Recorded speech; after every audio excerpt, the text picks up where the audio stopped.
மக்கள் என்னை நேசிக்க வேண்டும், என்னை படைத்தவனும் என்னை நேசிக்க வேண்டும். எத்தனை உயரிய திட்டம் உள்ள மனிதர்களை தாஹா நபி அவன் எப்படிப்பட்ட கடமைகளை எல்லாம் நமக்கு சொன்னானோ அந்த கடமைகள் எத்தனை என்று இங்கே விவரிக்க இயலாது. அவன் சொன்ன கடமைகள் காலம் வரும்போது அந்த கடமையை காப்பாற்றுவதில், அந்த கடமை நம்மிடத்தில் முழுமையாக நிறைவேறுவதில் அக்கறை இருக்க வேண்டும். சாக்கு போக்குகள் சொல்லக்கூடிய நிலை வரக்கூடாது. சின்ன சின்ன காரணங்களை கவலையும் டேஞ்சர், பயமும் டேஞ்சர். பயமும் கவலையும் இல்லையா நீ இறைவனின் அன்பன் என்று திருக்குர்ஆன் சொல்கிறது. எனவே பயம் இல்லாது, அச்சம் இல்லாது, கவலை இல்லாது, மங்களமும் மகிழ்ச்சியும் என்றும் நிறைந்து. அஸ்ஸலாமு அலைக்கும் வரஹ்மத்துல்லாஹி வபரகாத்துஹு. அல்ஹம்துலில்லாஹ் நஹ்மதுஹு வ நஸ்தஈனுஹு வ நஸ்தக்ஃபிருஹு வ நுமினு பிஹி வ நதவக்கலு அலைஹி வ நஊது பில்லாஹி மின் ஷுரூரி அன்ஃபுஸினா வ மின் ஸய்யிஆத்தி அஅமாலினா. மன் யஹ்திஹில்லாஹு ஃபலா முதில்ல லஹு ومن يضلل فلا هادي له.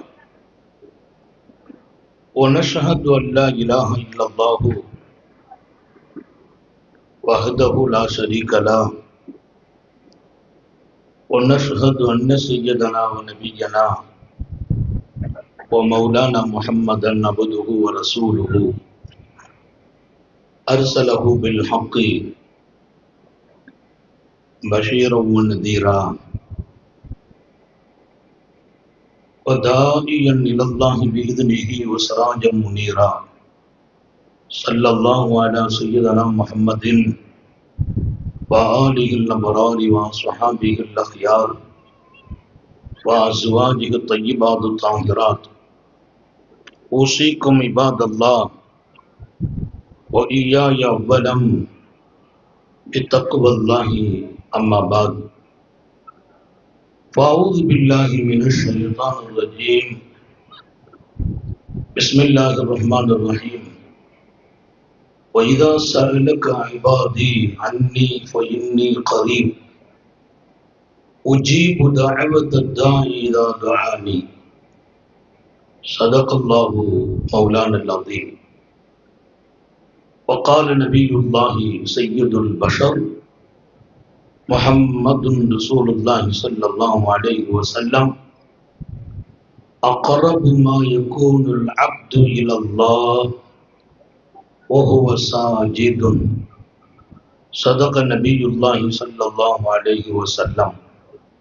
எல்லாம் வல்ல அல்லாஹுவின் அன்பும் மேலான கருணையும் நமக்கெல்லாம் வந்து சேரட்டுமாக.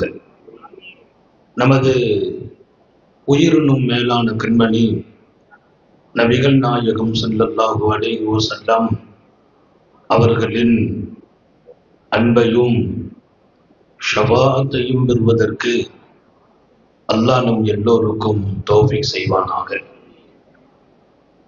வல்ல ரஹ்மான் நமக்கும் நம்முடைய பெற்றோர், மனைவி, மக்கள், குடும்பத்தார் யாவருக்கும் உயிர் உள்ள வரையிலும் உடல் சுகத்தை நசீபாக்கி தருவானாக.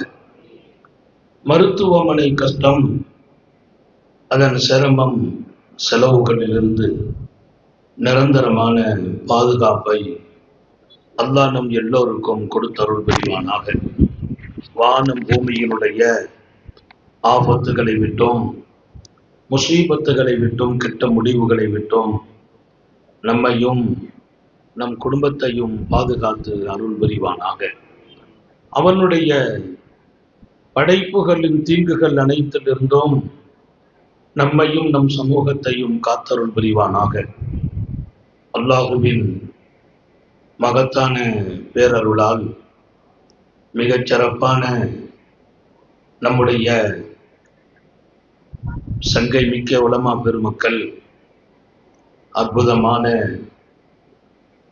சமூகத்தினுடைய எதிர்காலத்தை ஒளிமயமாக ஆக்குவதற்கு ஒரு பரக்கத்தான நிகழ்வை இங்கே நம்முடைய பகுதியின் உலமா பெருமக்கள்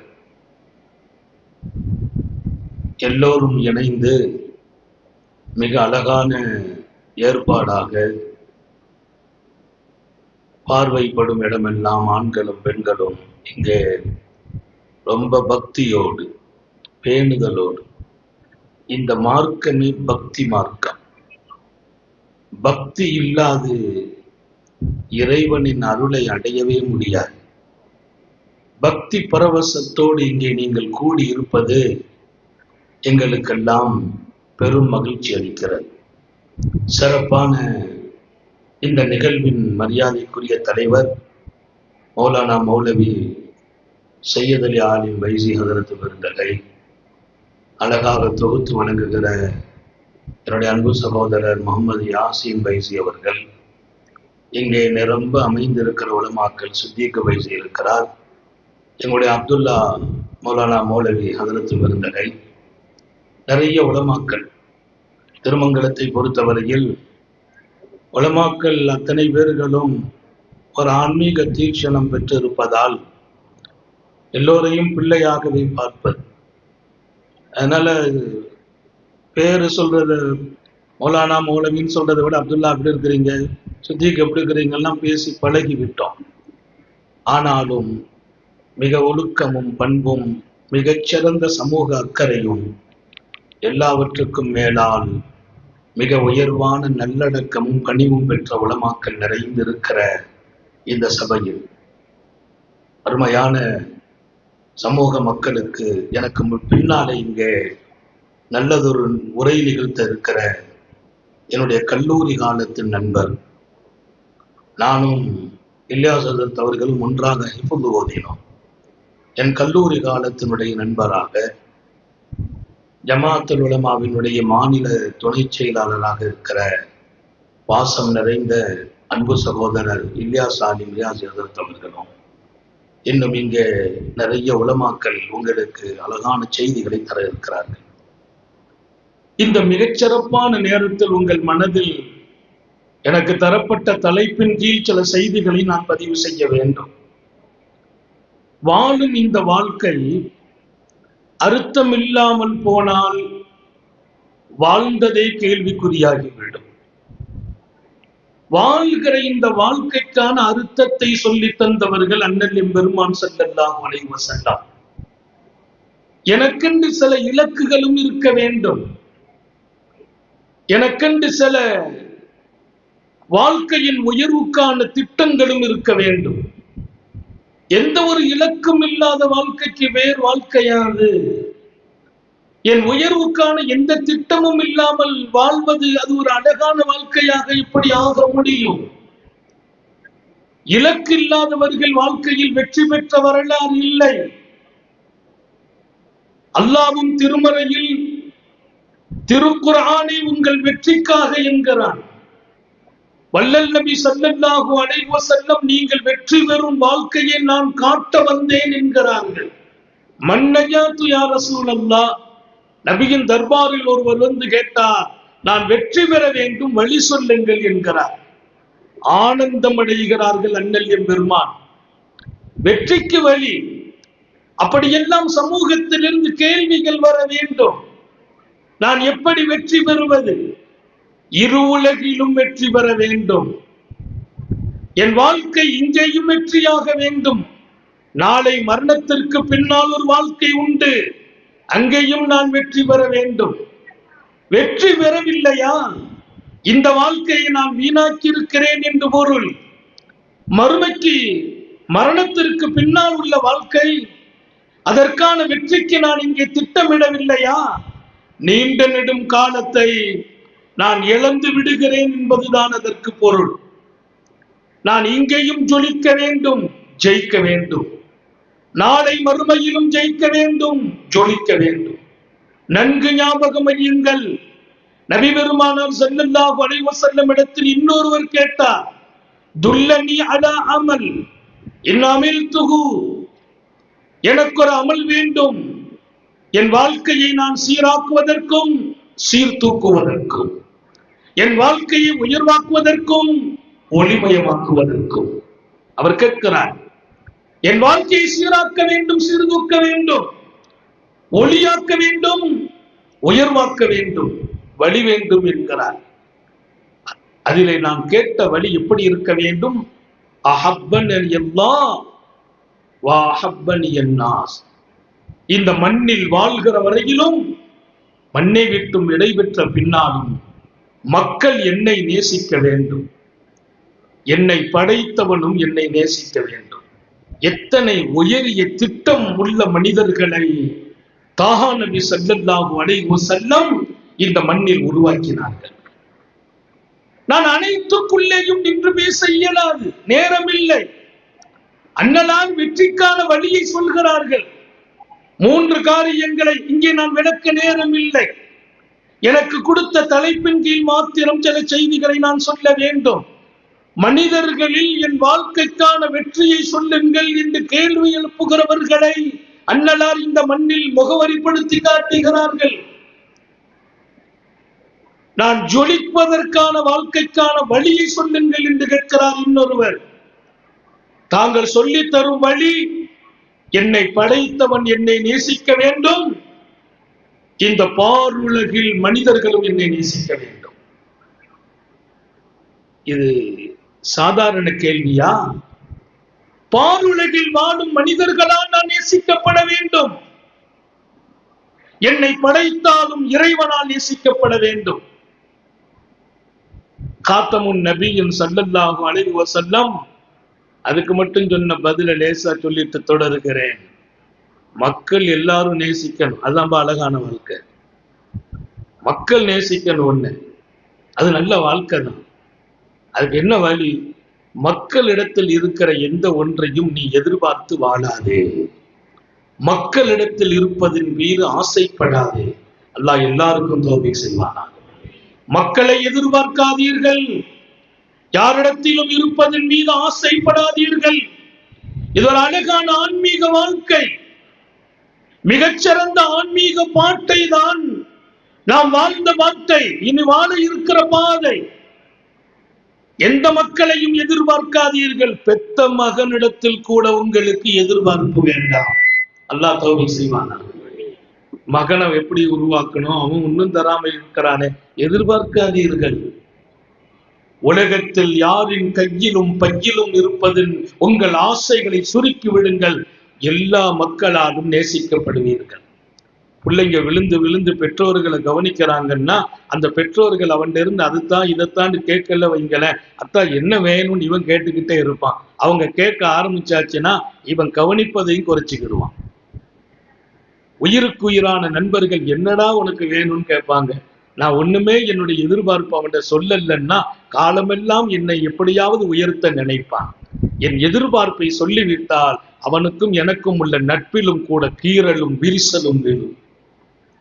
எதிர்பார்க்கிற வாழ்க்கை ஆபத்தானது, ஆரோக்கியமற்றது. அது இறைவனின் நெருக்கத்திற்கு தூரமானது. ஏன்?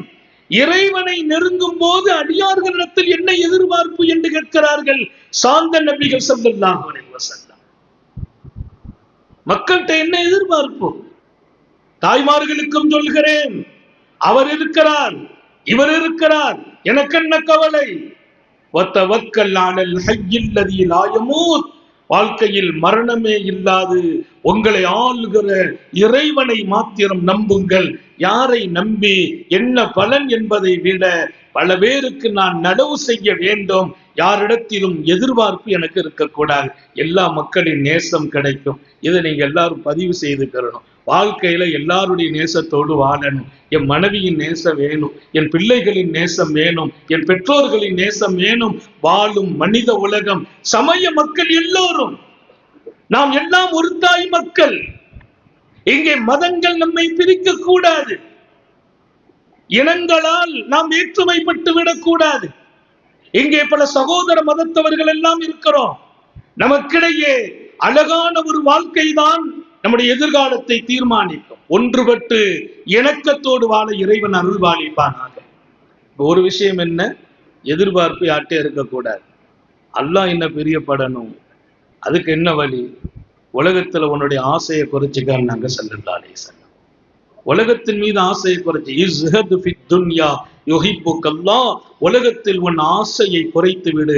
உலகத்துல பற்று இல்லாமல் வாழ முடியுமான்னு கேட்கிறாங்க.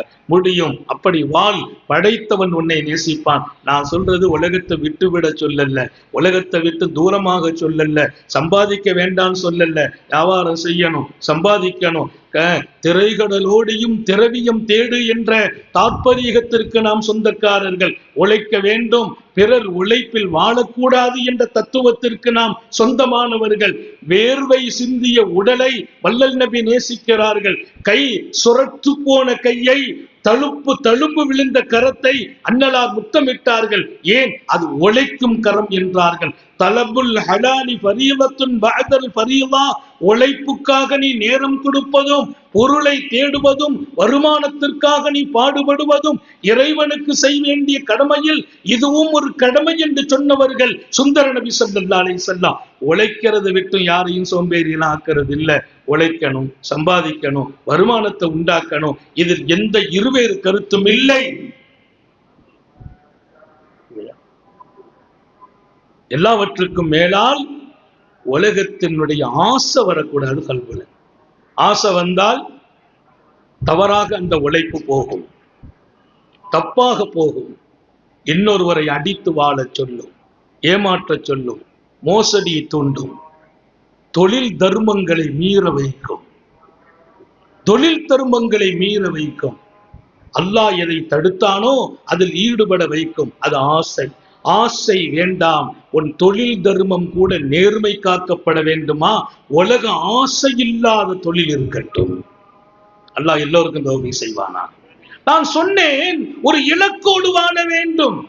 வெற்றிக்கான வழி என்ன என்று கேட்கிறவர்களை உருவாக்கினார்கள். உலகத்தில் நான் ஜொலிப்பதற்கான வழியை தாருங்கள் என்று கேட்டவர்களை உருவாக்குறார்கள். இங்கே வெற்றி என்பது என் இலக்காக வேண்டும். வாழும் இந்த உலகில் நான் வெற்றி பெற்றுதான் மரணிக்க வேண்டும்.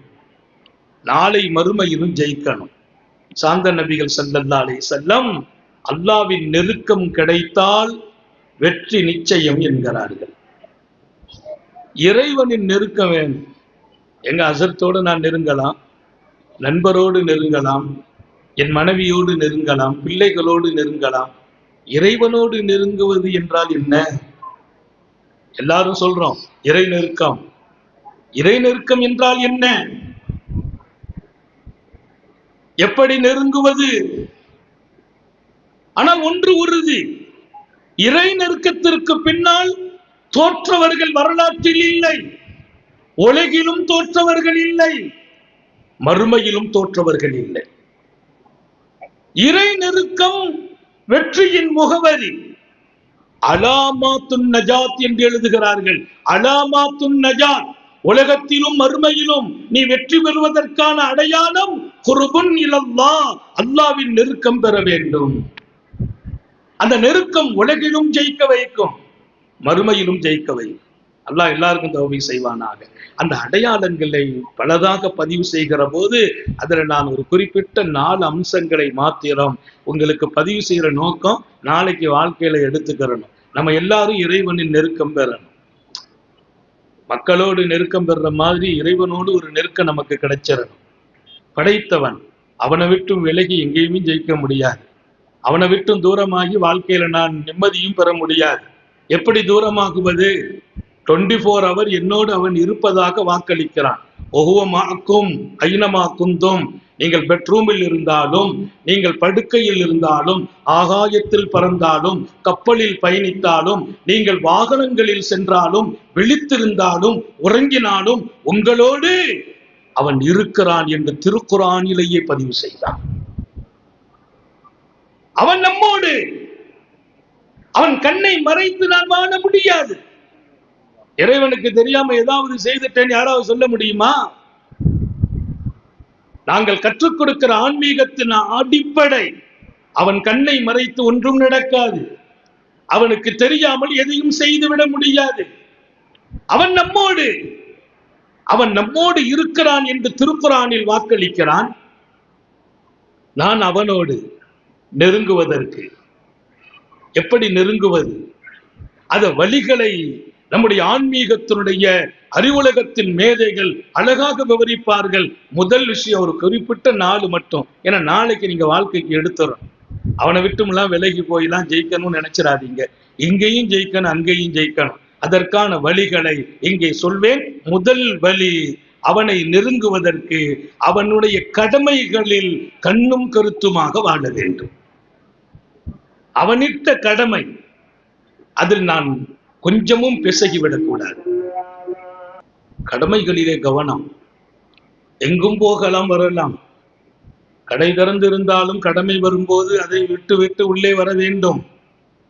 கடமையை எப்போதும் கவனத்தோடு, கடமைகளில் கவனம் சிதறினால் இறை நெருக்கத்தை விட்டும் கொஞ்சம் தூரமாகிறோம். தாய்மார்களுக்கு சொல்கிறேன், நேரம் தவறாமல் இறை கடமைகள் நிறைவேற்றப்பட வேண்டும். இறைவனின் அழைப்பு வரும்போது அந்த அழைப்புக்கு பதில் சொல்வது. குறிப்பாக தொழுகையில் இருந்து நாம் துவங்குகிறோம். அவன் எப்படிப்பட்ட கடமைகளை எல்லாம் நமக்கு சொன்னானோ அந்த கடமைகள் எத்தனை என்று இங்கே விவரிக்க இயலாது. அவன் சொன்ன கடமைகள் காலம் வரும்போது அந்த கடமையை காப்பாற்றுவதில், அந்த கடமை நம்மிடத்தில் முழுமையாக நிறைவேறுவதில் அக்கறை இருக்க வேண்டும். சாக்கு போக்குகள் சொல்லக்கூடிய நிலை வரக்கூடாது. சின்ன சின்ன காரணங்களை சொல்லி கடமைகளை விட்டு வெளியில வந்துடக்கூடாது. கடமையான இபாதத்தில் கவனத்தோடும் ஈடுபாடோடும் இருப்பார்கள் என்றால் அல்லாஹ்வுக்கு ரொம்ப நெருக்கம் கிடைச்சது. அல்லாஹ் அவங்களை எல்லாம் ரொம்ப பிரியப்படுறான். ஸல்லல்லாஹு அலைஹி வஸல்லம் சொன்னாங்க, அல்லாஹ்வுக்கு அடியானுக்கு நெருக்க வர்ற இடம் எது தெரியுமா? இல்ல யா ரசூலல்லாஹ், அக்ரபு மா யகூனு அப்துல்லாஹ் வ சாஜித், கடமையான தொழுகையாகட்டும், அது உபரியான வணக்கமாகட்டும், சுஜூதுல போய் உன் நெத்தி பூமியில பட்டு அவன் முன்னால் வீழ்ந்திருப்பாயா, அங்கே உன்னை அவன் நெருங்கி விடுகிறான் என்றார்கள். இல்லை, நீ அவனையும் நெருங்கி விடுகிறாய். நான் என் ரப்பை நெருங்கும் நேரம், ஷைத்தான் அடியார்களோடு தொடர்பு கொள்ள முடியாத இடம் ஒன்று இருக்குமையானால் உன் நெத்தி பூமியில் விழும் இடம் என்றார்கள் உத்தம நபி ஸல்லல்லாஹு அலைஹி வஸல்லம். சுஜூதில் நான் இருக்கிற போது ஷைத்தான் நம்மை ஆக்கிரமிக்கவே முடியறதில்லை, நம்ம கிட்ட வர்றது இல்லை. அந்த இடம் அவனுக்கு மட்டும் சொந்தம். நீ சுஜூதிலே இருந்து அவனோடு இருக்கிற நேரம் உனக்கும் அவனுக்கும் நெருக்கம் வரும் நேரம். அதனாலதான் சுஜூதுல இருந்து கேட்கிற துவா ஒப்புக்கொள்ளப்படுங்கிறாங்க. எவ்வளவு பெரிய பாக்கியம் அன்பர்களே! அவனை நெருங்கும் நேரம், நான் இறைவனோடு என் நெத்தியை வைத்து அவன் தர்பாரில் வீழ்ந்திருக்கும் நேரம். அப்படியானால் என் பெருமான் சொல்வார்கள், அக்ஸிர், அதிகமாக சுஜூதை நீங்கள் உண்டாக்குங்கள். எவ்வளவு சுஜூத் செய்ய முடியும்? வெறும் சுஜூதா செய்துட்டு இருக்க முடியும்? சுஜூத் என்றால் தொழுகை. அதிகப்படுத்துங்கள். பெருமானாரின் தர்பாரில் ரசூல் ஸல்லல்லாஹு அலைஹி வஸல்லத்தின் தோழர் ஒருவர் அதிகாலையில் தஹஜ்ஜத்தில் மஸ்ஜித் நபவியிலே வாசலில் தூங்காமல் காத்திருந்து காரூன் சிலரை சந்திக்கிறார். என்னன்னு கேட்டாங்க. யார சொல்லலாம், வேலையெல்லாம் ஒண்ணும் இல்லை, தேவை அதுவும் இல்லை, தங்களுக்கு கிதுமத் செய்ய வந்தேன் என்றார். அகால பணி, மதீனாவின் பணி கொஞ்சம் கடுமை. அந்த பணியிலும் இரவெல்லாம் வீட்டில் தூங்காமல் வாசலில் படுத்து கிடந்து அன்னலார் விழித்த போது ஓடி வந்து என்ன பணி செய்ய வேண்டும் தாங்களுக்கு ஹிதுமத்? என் பெருமான் அகமகிழ்ந்து கேட்டார்கள், சல்மா பதாலக், என்ன வேணும்னாலும் கேளு, நான் கொடுக்கிறேன். நீ ரொம்ப உயர்வான இடத்திற்கு வந்து விட்டாய். உன் தூக்கத்தை கூட தியாகம் பண்ணிவிட்டு அல்லாவையும் அவன் தூதரையும் சந்தோஷப்படுத்த வந்திருக்கிறாய் இல்லையா? கேள், தருகிறேன். அவர் சொன்னார், எனக்கு துன்யாவுல ஒண்ணுமே வேண்டாம் என்றார். என்னப்பா நீ புத்திசாலியா இல்லையாப்பா? புத்திசாலினா உலகத்தில் நிறைய கேட்கணுமே. இல்லை யா ரசூலல்லாஹ், உங்களை விட்டு அதெல்லாம் கேட்க விரும்பல. என்ன வேணும்? தங்களோடு நான் சொர்க்கத்தில் அருகாமையில் இருக்க வேண்டும். அல்லாஹ் நம்ம எல்லாருக்கும் தௌபி செய்வானா. முராஃபகத்தக பில் ஜன்னா, இந்த பாடம் லட்சோப லட்ச இதயத்துல கொண்டு சேர்க்க முடிஞ்சிச்சு. முராஃபகத்தக பில் ஜன்னா, சொர்க்கத்தில் தங்களுக்கு அருகாமையில் தோழமையில் இருக்க வேண்டும். பெருமானார் சொன்னாங்க, நல்ல விஷயம், ஆனால் உயர்வான விஷயம், அதையெல்லாம் தாண்டி ரொம்ப பெரிய விஷயம் தருகிறேன். ஆனால் நீ ஒரு உதவி செய்யணும். என்ன உதவி? இன்னி அலா கஸரத்து சுஜூத், நிறைய சுஜூது செய். அல்லாவும் உன்னோடு நெருக்கமாயி என் நெருக்கத்தை உனக்கு தந்து விடுவான். இன்னி அலா கஸரத்து சுஜூத், அன்னலார் கேட்டால் அவன் கொடுக்க தயார். என் பெருமான் கையேந்தினால் அல்லாஹ் கொடுக்க தயார். ஆனால் என் பெருமான் கையேந்தி மாத்திரம் கொடுக்க விரும்பவில்லை. அவன் நெருக்கத்தில் இருந்து கேள், நீ நிறைய சுஜூது செய், கடமைகளில் கவனம் எடு, அவனுக்கு முன்னால் வீழ்ந்து கிடக்க பழகிவிடு. அவன் நீ நினைத்ததை நிறைவேற்றுவான். அப்ப என்னுடைய மறுமையின் வெற்றி என்பது அன்னலாருக்கு அருகாமையில் இருப்பதை விட வேறு என்ன வேணும்? அது கூட அவன் நெருக்கத்தில் தான் கிடைக்கும் என்றார்கள் சாந்த நபி ஸல்லல்லாஹு அலைஹி வஸல்லம். சுஜூது தான் அவனுடைய பெரிய நெருக்கம் என்று எம்பெருமான் சொல்வார்கள். கடமையில கவனம் இருக்கணும். எந்த இடத்துக்கு போனாலும் சரி, நேரம் வந்துச்சா தொழுதுறணும். வாங்க சொல்லிட்டாங்களா, தொழுகைக்கான கவனம் கொண்டு வந்துடணும். என்னுடைய உழைப்புக்கு நேரம் கொடுப்பதை போல், என் மனைவிக்கு நேரம் கொடுப்பதை போல், என் பிள்ளைகளுக்கு நேரம் கொடுப்பதை போல், சமூகத்திற்கு நேரம் கொடுப்பதை போல், இன்னலி மஅல்லாஹி ஸாஅத், நான் அல்லாஹ்வோடும் நேரம் கொடுக்கிறேன் என்று சொன்னவர்கள் நபிகள் நாயகம் ஸல்லல்லாஹு அலைஹி வஸல்லம். படைத்தவனுக்கு நேரம் கொடுப்பதில் நீங்கள் பொடுபோக்காக இருந்தால் நெருக்கம் என்பது ரொம்பவே யோசிக்க வேண்டியது வரும். படைத்தவனோடு நேரம் கொடுக்க வேண்டும். நீங்கள் தான் உங்களை தொட்டு பார்த்து சொல்ல வேண்டும், நான் எத்தனை மணி நேரம் என் ரப்போடு கொடுத்திருக்கிறேன், எத்தனை வினாடிகள், எத்தனை மணித்துளிகள் அவனோடு கொடுத்தேன். நபி பெருமானார் ஆசைப்பட்டது என்ன தெரியுமா? உன் 24 மணி நேர வாழ்விலும் அவனோடு நீ நேரம் கொடுத்து விடு. நீ தொழிலுக்கு போ, வேண்டான்னு சொல்லல, அவன் நினைவிலேயே போ. அந்த தொழிலும் புனிதமாகும். அவன் நினைவில் இருந்ததால் நெருக்கமும் நசீபாகும். ரொம்ப பெரிய விஷயம்.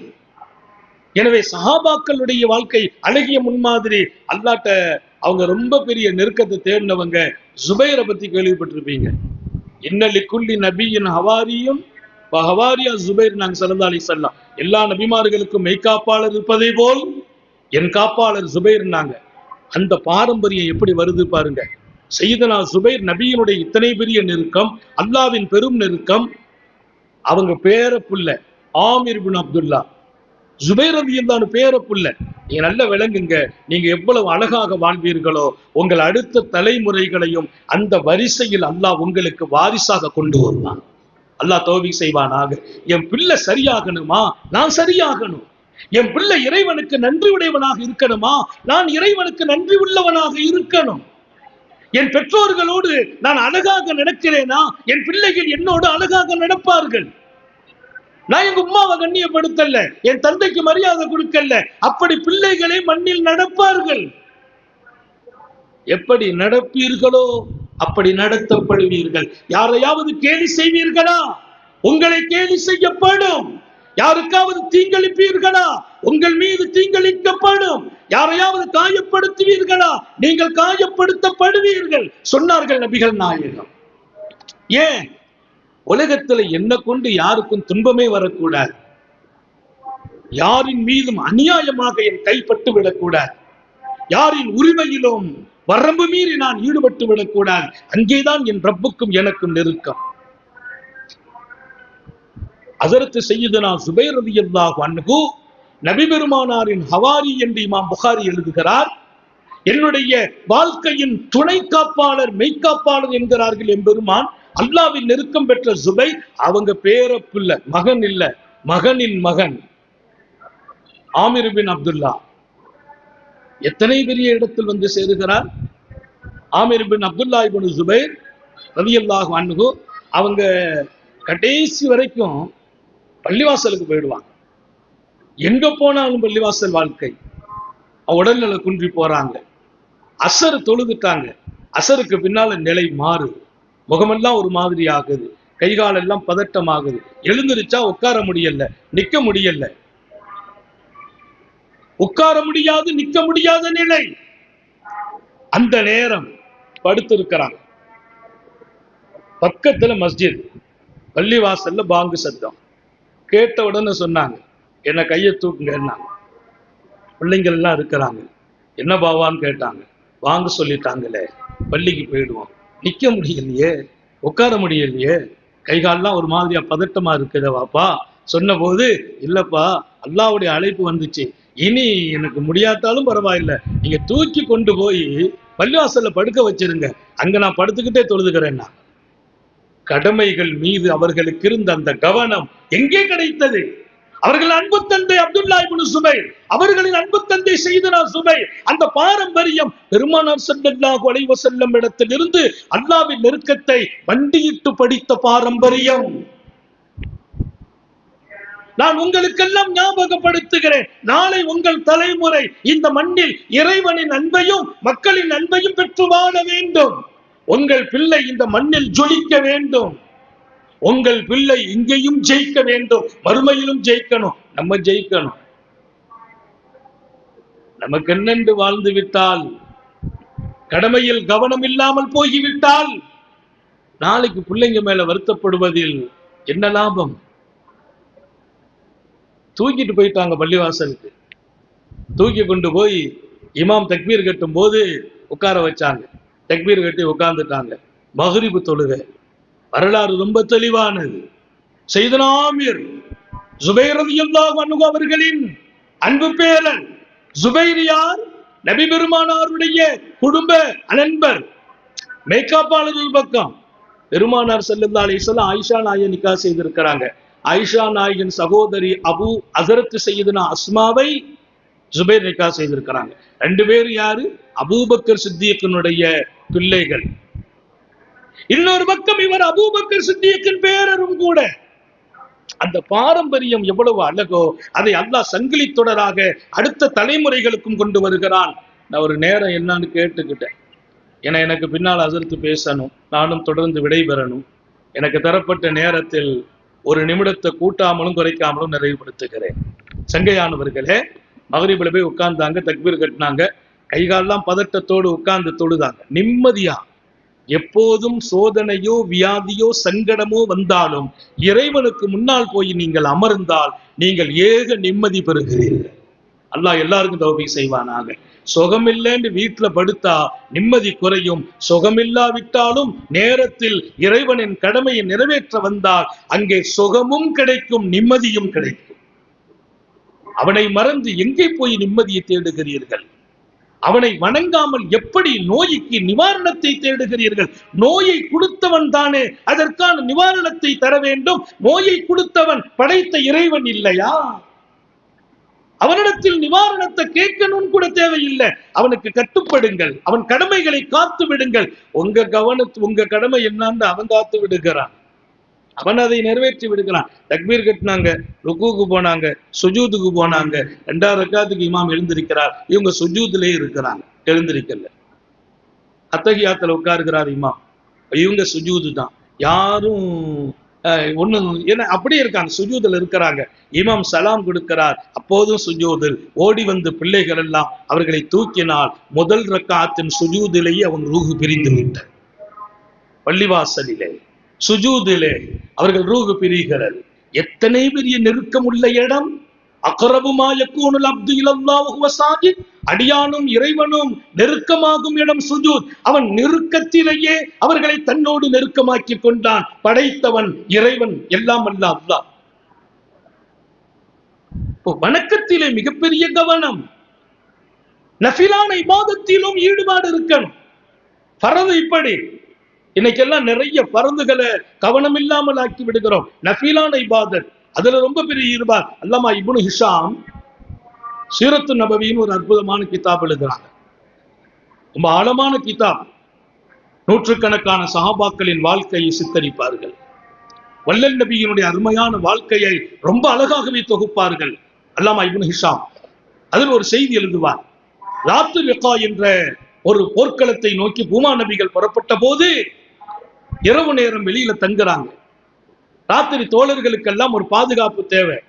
ஏன்னா எங்கோ முகவரி இல்லாத ஊர்ல போய் காட்டுல போய் தங்குறோம், எந்த ஒரு அசம்பாவிதம் நடந்துடக்கூடாது என்பதற்கு பாதுகாப்புக்கு யார் என்று கேட்கிறார்கள். ஒரு அன்சாரி தோழர் எழுந்திருத்து நான் என்றார். இன்னும் மீண்டும் பாதுகாப்புக்கு யார் என்று கேட்ட போது முஹாஜிர் தோழர் ஒருவர் இருந்துச்சு நான் என்றார். மீண்டும் பெருமானார் யார் என்றார்கள். இந்த 2 பேருமே நாங்க தான். நாங்க 3வது கேட்கிறாங்க, 2 பேருமே நாங்க. போங்கப்பா, ராத்திரி கொஞ்சம் நின்று பாதுகாத்துக்கங்க, காலையில சுபுல நம்ம பயணமாகணும்னாங்க. போனவொன்னு 2 பேரும் பேசிக்கிட்ட பேச்சு. 2 பேரும் பேசிக்கிட்டாங்க. யாரு பாதுகாக்கிறது? பெருமானாரை பாதுகாக்க 2 பேரும். 2 பேருமே ஒரே நேரத்துல நிக்க வேண்டாம். முதல்ல ஒரு ஆள் நிப்போம், 2வது ஒரு ஆள் நிப்போம். முதல்ல ஒருத்தர் தூங்கட்டும், ஒரு ஆள் நிப்போம். அவர் கொஞ்ச நேரம் நின்ன பின்னால இவர் தூங்கட்டும், அவர் நிக்கட்டும்னாங்க. சரிப்பா. உடனே முஹாஜிர், பெருமானார் ஸல்லல்லாஹு அலைஹி வஸல்லத்தின் அன்பு தோழர் முஹாஜரை பார்த்து அன்சாரி சொன்னார், நீங்க தூங்குங்க. சஹாபாக்களுடைய உயர்ந்த தன்மை, தன்னை விட மற்றவங்களை தேர்ந்தெடுக்கிற வாழ்க்கை. தன்னை விட மற்றவங்களுக்கு பாதுகாப்பு கொடுக்கிற வாழ்க்கை. நீங்கள் தூங்குங்கள், நான் நிற்கிறேன். கொஞ்ச நேரம் நான் நின்று இறைவனுக்கு முன்னால் தக்பீர் கட்டிக்கிறேன். ராத்திரி நேரம் இரவு வணக்கம் இறைவனுக்கு பிடித்தம் என்றார்.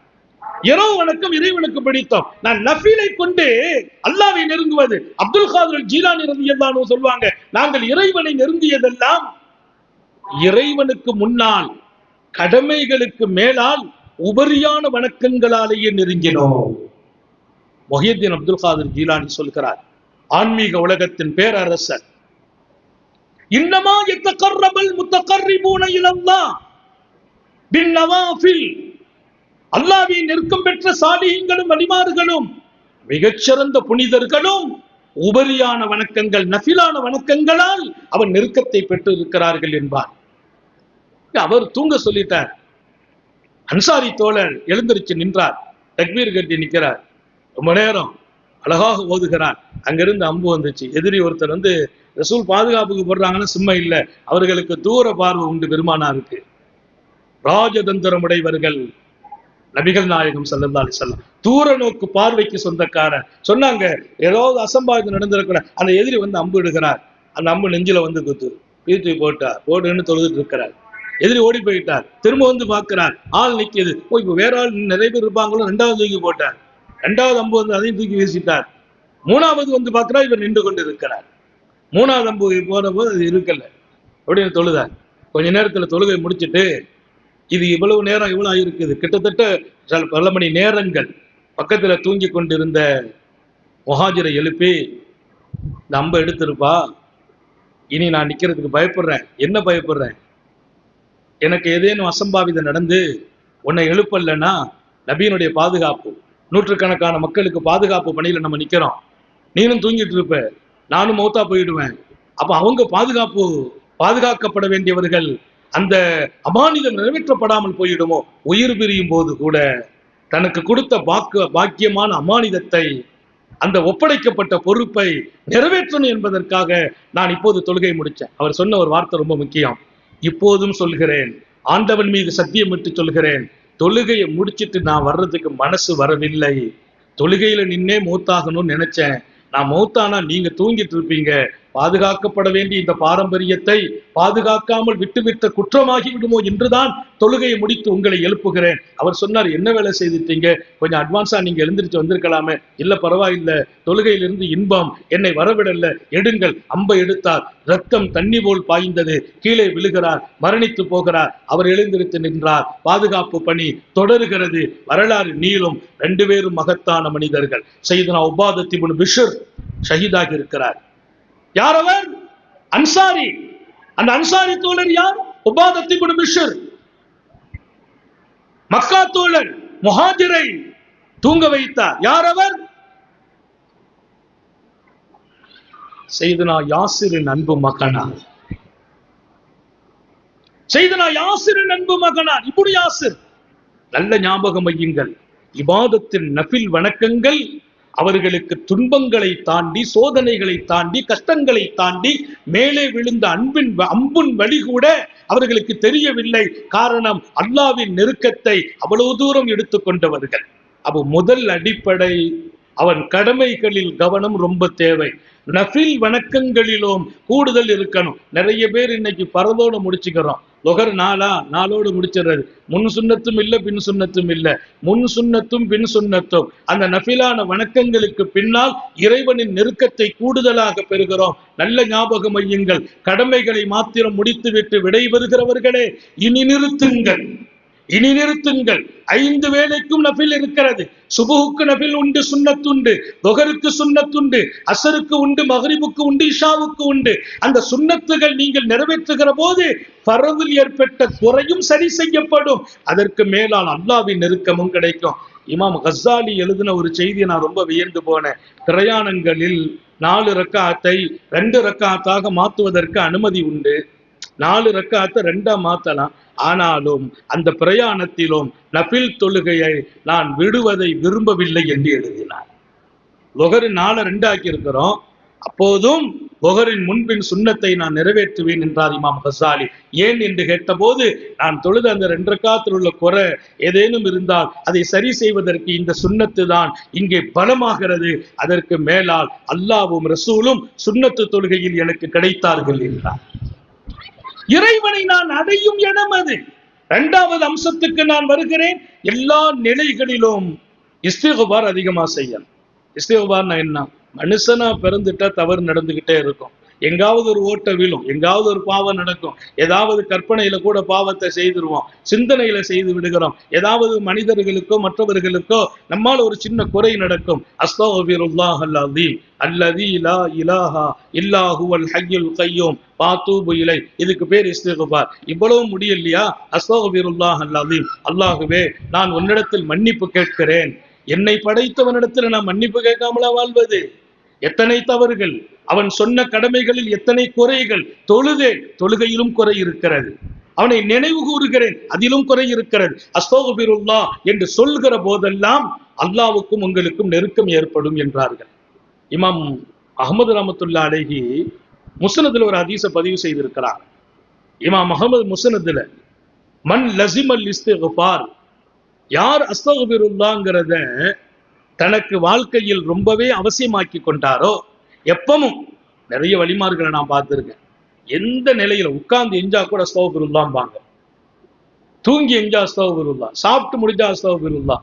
அவங்க சீடர்கள் கேட்டாங்க, இங்க அஸ்தக்ஃபிருல்லாஹ் சொல்ற இடம் இல்லையே, எங்களை மன்னிச்சிருன்னு சொல்றீங்களே, எல்லாவற்றுக்கும் மேலால் அஸ்ஸலாமு அலைக்கும் வரஹ்மத்துல்லாஹ்னு தொழுது முடிச்சவன் அஸ்தக்ஃபிருல்லாஹ்னு சொன்ன சூபிகளும் ஞானிகளும், ஏன் அஸ்ஸலாமு அலைக்கும் வரஹ்மத்துல்லாஹ் தொழுகை தான் முடிச்சிருக்கீங்க, அதுக்கு எதுக்கு அஸ்தக்ஃபிருல்லாஹ்? பாவமா செய்தோம்? இல்லை, செய்த வணக்கத்திலும் சில தவறுகள் நடந்திருக்கலாம், அஸ்தக்ஃபிருல்லாஹ் என்று சொன்ன பெருமக்கள். பெருமானார் பெட்ரூம் பாத்ரூம்ல இருந்து வெளியில வரும்போது ஒஃபுரானக்கல்லாஹும்மான்னு சொல்றாங்க, ரப்பே உன்னிடத்தில் மன்னிப்பு கேட்கிறேன் என்கிறார்கள். நபி பெருமானார் ஸல்லல்லாஹு அலைஹி வஸல்லம் சொன்ன வார்த்தை, மன் லஸிமல் இஸ்திக்ஃபார் ஜஅலல்லாஹு லஹு மின் குல்லி தீகின் மக்ரஜா. 3 பாக்கியத்தை சொல்றாங்க.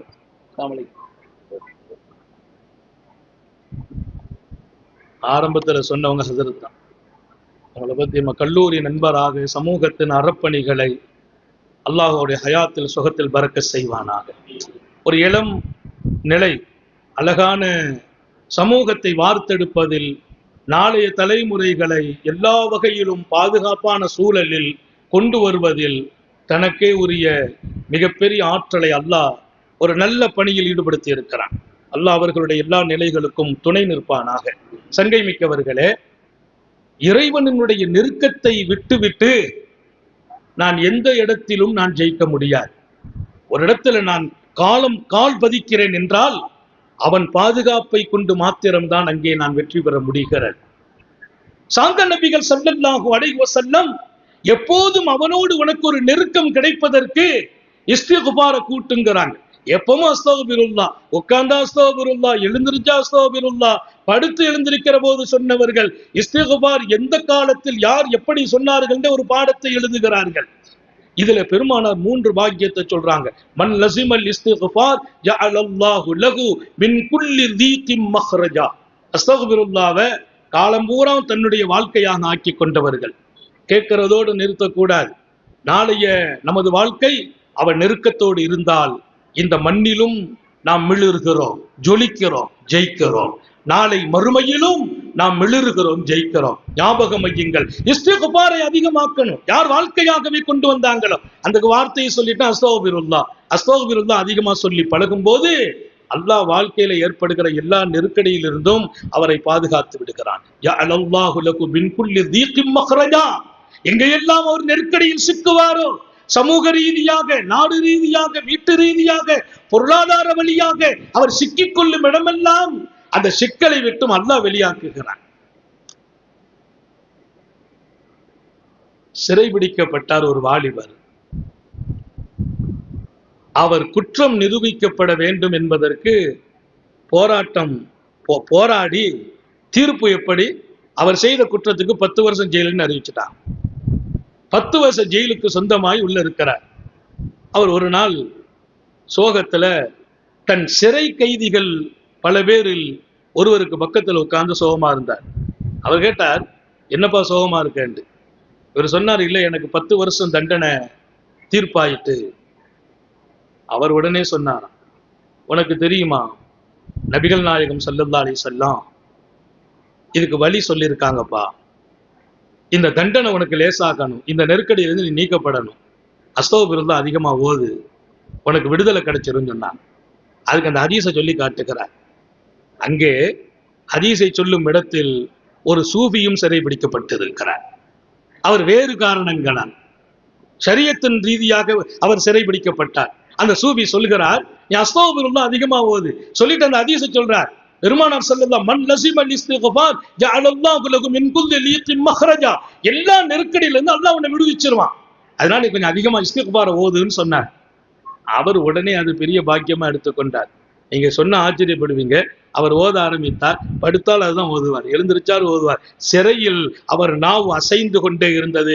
மா மவா மின்ஹு சலாசத்து ஐயாம், 3 நாள் கூட கடந்து போகவில்லை. அவருக்கு மீண்டும் தீர்ப்பு வழங்கப்பட்டது. அவர் குற்றம் முழுமையாக நிரூபிக்கப்படாததால் அவருக்கு விடுதலை என்று அறிவிக்கப்பட்டது. 10 ஆண்டு சிறை தண்டனை விதிக்கப்பட்டவருக்கு குற்றம் நிரூபிக்கப்படவில்லை என்று மீண்டும் அரசாங்கம் தீர்ப்பு வழங்குகிறது. அவர் நிரபராதி என்று அவர் சிறையில் இருந்து விடுதலையாகிறார். அவர் சொன்னார், என் பெருமானின் அந்த வார்த்தை, நான் இஸ்திக்ஃபாருக்கு சொந்தமானேன், இறைவன் என்னை விடுவித்தான். இங்கே காத்தமுன் நபியின் ஸல்லல்லாஹு அலைஹி வஸல்லம் ஹதீஸுக்கு பெருமக்கள் எழுதுவார்கள், இஸ்திக்ஃபாரை நீ செய்ய செய்ய உனக்கும் அல்லாஹ்வுக்கும் நெருக்கமாயிடும். அந்த நெருக்கத்தின் பலன் என்ன தெரியுமா? உன்னை எந்த சோதனையும் அவன் நீண்ட காலம் சிக்க வைக்க மாட்டான். அந்த நெருக்கம்தான் ஒரு மிகச்சிறந்த விடுதலையை வழங்குகிறது.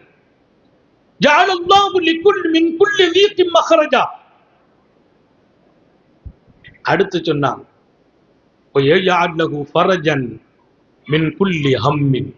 எல்லா கவலையில் இருந்தோம் அல்லாஹ் அவரை சந்தோஷமாக்கி விடுவான். வாழ்க்கையில கவலை இல்லாத மனிதர்களே இல்லை என்று சொல்லும் அளவிற்கு எல்லா விஷயத்திலும் கவலை. வீட்டை நினைத்து, பிள்ளைகளை நினைத்து, மனைவியை நினைத்து, சில பேருக்கு நோயே இல்லை, நோயை நினைச்சு கவலை. அப்படி ஆயிடுவோமோ, இப்படி ஆயிடுவோமோ, ஏதாவது முடக்கம் ஆயிடுவோமோ, சுகர் பாதிச்சிருமோ, பிரஷர் பாதிச்சிருமோ. நான் சொல்வது, வராததை நினைத்து கவலைப்படுவதை விட வந்ததை நினைத்து கூட கவலைப்படாதன்னு நாங்க ஸல்லல்லாஹு அலைஹி வஸல்லம். எதுக்கு கவலை? என்னை அழிக்கிற சக்தி எந்த நோய்க்கும் கிடையாது, எந்த நோய்க்கும் கிடையாது. நல்ல ஞாபகம் வையுங்கள். மௌத்துக்கு காரணம் ஏதாவது சொல்வோமே தவிர நேரம் வரும்போது நோயே இல்லாமலும் மரணம் வருகிறது. பிரஷரே இல்லை, சுகரே இல்லை, கொலஸ்ட்ராலே இல்லை, எல்லாமே கட்டுப்பாடு. அவர் வாக்கிங் கரெக்டா போறார், ஆனா ராத்திரி படுத்தார், காலையில விழிக்கல. மரணத்திற்கு என்ன காரணம் சொல்வது? அட்டாக்கா? இல்ல, சைலண்ட் அட்டாக். சிலது நமக்கு புரியாது, இறைவனின் முடிவு. நான் சொல்ல வருவதெல்லாம், நீங்கள் இஸ்திக்ஃபாரை கூட்டுகிற போது அஸ்தக்ஃபிருல்லாஹ்வை பழக்கமாக்குங்கள். தாய்மார்களுக்கும் சொல்லுகிறேன், இறைவனின் பேரன்பு கிடைக்கும். அவன் அன்பும் நெருக்கமும் கிடைத்தால் எந்த முடிவும் நமக்கு ஹைராகும். இதையெல்லாம் விட மேலாக நெருக்கடியிலிருந்து விடுதலை, கவலையிலிருந்து சந்தோஷம். 3வது ஒரு செய்தி ரசூல் சொன்னாங்க. இது சாதாரண ஹதீஸ் அல்ல, இமாம் அஹ்மது தன் முஸ்னதுல பதிவு செய்கிறார். 3வது ரசூல் ஸல்லல்லாஹு அலைஹி வஸல்லம் சொன்னாங்க, ஓ யர்ஸுகுஹு மின் ஹைஸு லா யஹ்தஸிப். அவர் கற்பனை கூட பண்ணியிருக்க மாட்டார். கையில ஒண்ணுமே இல்லையே, ரிஸ்க் இல்லையே, நாளைக்கு பிள்ளைக்கு கஷ்டமாயிடுமே, வறுமைக்கு ஆளாயிடுவோமே, நம்ம பிள்ளைங்க எதிர்காலம் என்ன நினைச்சிட்டு இருப்பார். அவர் நினைத்து பாராத விதத்தில் அவருடைய ரிஸ்கின் வாசலை அல்லாஹ்வே திறந்து வைப்பான். அல்லாஹ் எல்லாருக்கும் தௌஃபீ செய்வானாக. நினைத்தை பார்க்க முடியாத இடத்தில் நமது இரண வாசல் திறக்கப்படும். ரிஸ்க் என்பதும் மரணமும் இரணமும் ஒரு வழி பாதை, மரணமும் இரணமும் ஒரு வழி பாதை. எனக்கு வரும் ரிஸ்கை யாராலும் தட்ட முடியாது, தடுக்க முடியாது. எனக்கு வரும் மரணத்தை யாராலும் நிறுத்த முடியாது சொன்னவர்கள் சுந்தர நபிகள் ஸல்லல்லாஹு அலைஹி வஸல்லம். எனவே ஒரு அருமையான வாழ்க்கை இது. ரசித்து வாழ வேண்டும். எப்போதுமே கவலைப்பட்டே வாழ்ந்து வாழ்க்கையின் ரகசியத்தை, சொகத்தை வீணாக்கி விடாதீர்கள். இங்கே கவலையும் டேஞ்சர், பயமும் டேஞ்சர். பயமும் கவலையும் இல்லையா, நீ இறைவனின் அன்பன் என்று திருக்குர்ஆன் சொல்கிறது. எனவே பயம் இல்லாது, அச்சம் இல்லாது, கவலை இல்லாது, மங்களமும் மகிழ்ச்சியும் என்றும் நிறைந்திருக்கிற ஒரு வாழ்க்கையை நோக்கி நாம் பயணிக்க வேண்டும். அவன் கடமைகளில் கவனம் செலுத்துவோம். கடமைகளை தாண்டி உபரி வணக்கங்கள் என்று உத்தம நபிகள் ஸல்லல்லாஹு அலைஹி வஸல்லம் முகவரிப்படுத்தி கொடுத்த அத்தனையிலும் நமது ஈடுபாடு இருக்க வேண்டும். நிறைவாக சொல்லி முடிப்பேன். மக்கள் மீது குணத்தோடும் அன்போடும், இன்னொரு பக்கம் உபகாரத்தோடும் நடங்கள், அங்கே உங்கள் ரப்பே கிடைப்பான் என்றார்கள் ஸல்லல்லாஹு அலைஹி வஸல்லம். வாழும் மனிதர்கள் யாராவது துன்பப்பட்ட எனக்கு என்னன்னு உட்காரக்கூடாது, அவங்க துன்பத்தில் துணை நில்லுங்கள், தோள் கொடுங்கள். தேவை உடையவர்களின் தேவையை அறிந்து பூர்த்தி செய்யுங்கள். ஹைருன் நாசி மையன்ப உன்னாஸ், மனிதர்களில் மிகச்சிறந்த மனிதர்கள் யாரு தெரியுமா? தேவையுடையவர்களின் தேவைகளை பூர்த்தி செய்பவர்கள், மக்களிலெல்லாம் சிறந்தவர்கள். என்னால் எத்தனை ஆயிரம் மக்களுக்கு நான் துயர் துடைக்க முடிந்தது என்று நீங்கள் யோசிக்க சொல்கிறேன். அது வெளியில் தெரிய வேண்டாம், உங்களுக்குள் ரகசியமாகட்டும். ஆனால் நீங்கள் 1000 கண்ணீர்களை துடைத்திருக்க வேண்டும். இறைவனை அடைவதற்கு இதைவிட வேறு ஒரு பெரிய வழியை நான் சொல்ல முடியாது.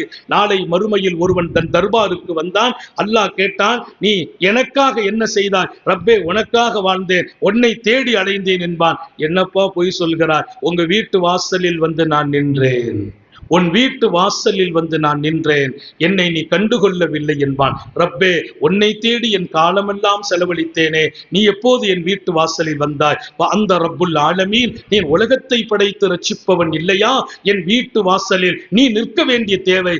ஆம், அன்றொரு நாள் உன் வீட்டு வாசலில் பசிக்கிறது என்று என் அடியான் ஒருவன் தன் தேவையை சொன்னபோது நீ அவனை கண்டுகொள்ளவில்லை, அவனுக்கு பசியாத்தவும் இல்லை, அவன் பசியாரச் செய்ய நீ முன்வரவில்லை.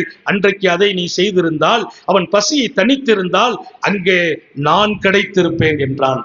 ஏக இறைவன் என் ரப்பு கிடைப்பதற்கு நான் பள்ளிவாசலை மாத்திரம் உங்களுக்கு அடையாளம் காட்டவில்லை, பல்கலைக்கழகத்தை மாத்திரம் அடையாளம் காட்டவில்லை. தாயின் காலடியிலும் ரப்பு கிடைக்கிறான், உன் மனைவியின் திருப்தியிலும் ரப்பு கிடைக்கிறான். எல்லாவற்றுக்கும் மேலால் உன்னை சார்ந்திருக்கிற மக்களின் இதய துடிப்பில் சந்தோஷத்தை நீ கொடுப்பாயா?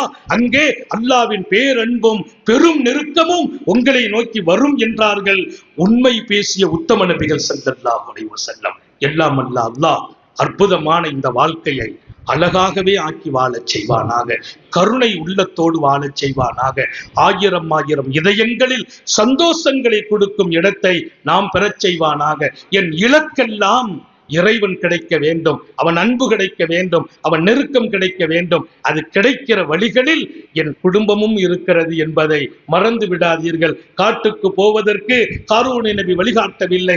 என் மனைவியின் சந்தோஷத்தில் நான் பங்கு கொடுக்கிற போது அங்கே என் ரப்பையே நான் பார்க்க முடியும் என்று போதித்தவர்கள் பூமான் நபிகள். எனவே உங்கள் வீட்டில் அல்லாஹுவின் நெருக்கத்தை பெறுங்கள், நாட்டில் பெறுங்கள். உங்கள் சொந்த வாழ்க்கையில் நேர்மையாக நடந்து 1000 சாலிஹீன்களை மதித்து வாழ்ந்து அல்லாஹுவின் பேரன்பை பெறுங்கள். பெருமையில்லாத வாழ்க்கைக்கு தயாராகுங்கள், பொறாமையில்லாத வாழ்க்கையை நோக்கி பயணமாகுங்கள். யாருக்கும் கனவில் கூட தீங்கு செய்ய நினைத்து விடாதீர்கள். அங்கேயெல்லாம் அல்லாஹுவின் பெரும் நெருக்கம் கிடைக்கும் என்று சோபனம் சொல்லி என் வார்த்தைகளை நிறைவுபடுத்துகிறேன். நீண்ட நெடிய நாட்கள் நோய் நொடிகள் இல்லாமல் உடல் ஆரோக்கியத்தோடு மன நிறைவோடு இன்பத்தோடு அல்லாஹுவை நின்று வணங்கி வழிபட்டு வாழும் நசீபையும் பாக்கியத்தையும் எல்லாம் அல்லாஹ் உங்களுக்கும் எனக்கும், நம்மை ஈன்றெடுத்த தாய் தந்தையர்களுக்கும், நமது மனைவி மக்கள் உற்றார் உறவினர் யாவருக்கும் கொடுத்தருள் புரிவானாக. ஹயாத் வரையிலும் முடங்கி விடாமல் பாதுகாப்பானாக, யாருக்கும் சுமையாகி விடாமல் பாதுகாப்பானாக. நம்மையும் நமது மனைவி மக்கள் குடும்பத்தார்களையும் ஆஸ்பத்திரி வாழ்க்கையிலிருந்து பாதுகாப்பானாக, அதன் செலவு சிரமங்களிலிருந்து பாதுகாப்பானாக. விடும் மூச்சும் எழும் பேச்சும் அவன் சிந்தனையாக்கி வைப்பானாக. ஓடும் இரத்தத்திலும் அவன் எஷ்கும் அன்பும் கலந்து ஓடச் செய்வானாக. நாம் பெற்ற பிள்ளைகளை கண்குளிர்ச்சியாக்கி வைப்பானாக. நம்முடைய பிள்ளைகளின் இல்மிலும் ஈமானிலும் அமலிலும் ரிசுகிலும் அல்லாஹ் பரக்கத் செய்வானாக. நம்முடைய பிள்ளைகளுக்கு உரிய காலத்தில் பொருத்தமான ஜோடிகளோடு திருமணங்களை நசீபாக்குவானாக. குழந்தை பாக்கியங்களை வழங்குவானாக. நமது உயிரினும் மேலான கண்மணி ஹாத்தமுன் நபியின் சர்க்காரே ஆலம் சுந்தர நபிகள் ஸல்லல்லாஹு அலைஹி வஸல்லம் அவர்களை கனவிலும் நனவிலும் கண்டுகளிக்கும் பெரும் பாக்கியத்தை அல்லாஹ் நம் எல்லோருக்கும் கொடுத்தருள் புரிவானாக என்ற நல்ல துஆக்களோடு உங்கள் எல்லோருடைய துஆவை ஆதரவைத்து, குறிப்பாக உலமா பெருமக்களின் உயிரோட்டமான துஆவை ஆதரவைத்து என் வார்த்தைகளை நிறைவுபடுத்துகிறேன். வாஹிரு தாவானா அனில் ஹம்துலில்லாஹி ரப்பில் ஆலமீன். அஸ்ஸலாமு அலைக்கும் வரஹ்மத்துல்லாஹி வபரகாத்துஹு.